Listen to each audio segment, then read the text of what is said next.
I just spent my whole morning playing Marvel Rivals on PS5. This is a brand new hero shooter from Marvel, and I have a bunch of thoughts, so let's talk about it. This is great! And all I've done is enter my name! Thrill House! What is up, guys? Mike here. Welcome back to my channel. Make sure you hit the subscribe button for more pop culture content in your feed. Let's get into it. Literally, for the past month or so, all I have been hearing about is this new game, Marvel Rivals. Seriously, everywhere I go, it's just people going, Marvel Rivals, play Marvel Rivals, Marvel Rivals, Marvel Rivals. That's actually quite hard to say very fast. That was hard. I hope you guys respect what I just did. Marvel Rivals. Babbling, bumbling band of baboons. And I was kind of hesitant to pick this one up. As a child of the 90s, like the hero shooter genre, loosely, is really out of my kind of comfort zone. Like, this is a relatively new genre of gaming. Like, it's a relatively new concept. Like, this didn't exist when I was growing up. And I guess it is spearheaded by games like Fortnite and Overwatch. Those are kind of the two that I hear about most. People watching this must think, this guy is such an old man. Like, he was born in the 90s and now he's like trying to talk about new games. Like, what the hell? Hey everybody, an old man's talking! Or maybe if you watch this channel, you're just a person like me who is trying to make sense of these new kind of games. But seriously, everywhere I go, people talk about Fortnite and Overwatch. Like, they're just so massive in a way that I can't believe. I don't think I've ever played Overwatch. And this is just my experience, but one of my friends who used to be a producer for my content said that if I picked up Fortnite for the first time, I could win a battle royale on the first shot. And sure enough, I did. And I'm sure that's not representative of the game. I'm not saying the game is easy or anything like that, but I guess I just always felt weird about this genre of gaming. Like, it never felt super intuitive to me. It never felt like amazing. I definitely go more for like platformers and strategy games and stuff like that. So this whole genre is pretty new to me. But I gotta say, like, I quite enjoyed like the short time I spent this morning playing Marvel Rivals. Like, essentially you can pick from an enormous roster of Marvel characters. And just off the top of my head, there was Mr. Fantastic, Iron Man, Squirrel Girl, Rocket Raccoon, Groot, Star-Lord, Captain America, Hawkeye, Thor, like all of these characters. Assemble. And you just kind of get assigned a team online and you go against a bunch of other people playing online and you have to complete various missions and see who can win. I did win a few games, including my first one, which was very, very fun. And I guess starting up, like, part of the fun of this game is just exploring what all the different characters can do. I tried a few characters at first that didn't really do much for me, and maybe that's just because I was still figuring out how the game worked. One of those was Mr. Fantastic, who I saw a lot of people playing as online, but I just couldn't figure out what to do with him at first. Then I had a shot at Penny Parker, who is a cool, like, Japanese-inspired superhero Spider-Man. She was okay. My name is Penny Parker. I'm from New York in the year 3145. I have a psychic link with a spider who lives inside my father's robot. Then I had a shot at Jeff the Land Shark. I'm actually unfamiliar with this character, to be honest, but like, cool. But I probably didn't end up really finding my groove until I found Mantis and started playing as her. I am Mantis.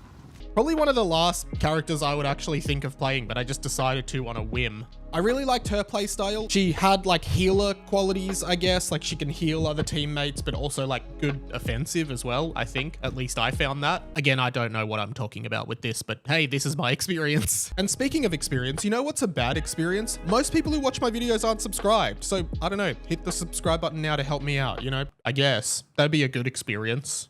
For me, at least. And after playing at Mantis, I ended up having a shot with Iron Man. I am Iron Man. And that's when I really felt like I was like doing really cool stuff. Like with Iron Man, obviously you can fly, you can shoot the beams out of his hands, you can launch missiles. It was really fun.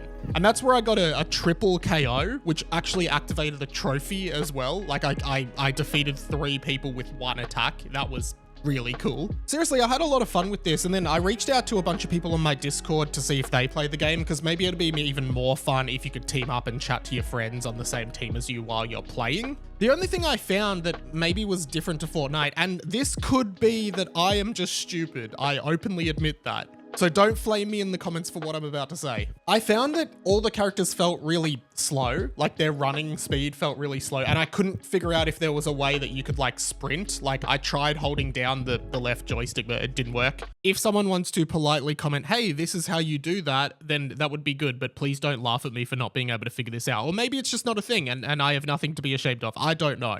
I don't know. From like a business and marketing perspective as well, I think this is a great idea from Marvel. Like I've seen news that this game is just skyrocketing in player base and people are really, really loving this. And just capitalizing on that like Fortnite Overwatch audience, which is so large and has so many young people playing it, is such a good way to familiarize those people with your IP. Of course, like Marvel could do like really big, elaborate single player games like Spider-Man and the upcoming Wolverine. There was also that Square Enix Avengers game that was terrible. And then the Guardians of the Galaxy one, not from Square Enix, but that one wasn't terrible from what I've heard. That's good.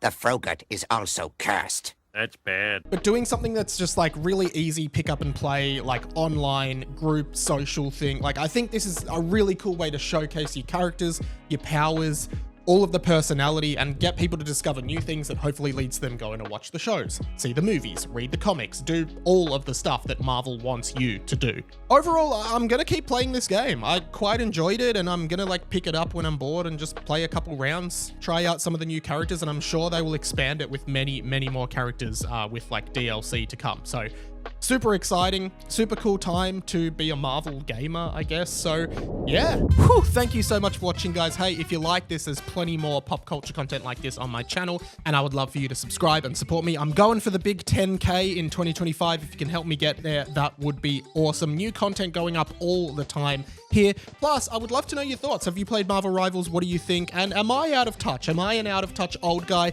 Let me know. If you don't have anything to say, but you want to help me in the algorithm, just comment below, out of touch old guy. That will really help me out and definitely not make me feel bad at all. So just comment that. That is pretty much it from me. You can check out all of my links in the description. I've got a podcast, I've got a blog, and I'm all over the internet doing dumb stuff that I think is cool. But for now, that is all from me. My name has been Radio Mike. This has been The Inside of My Mind, and I will catch you later.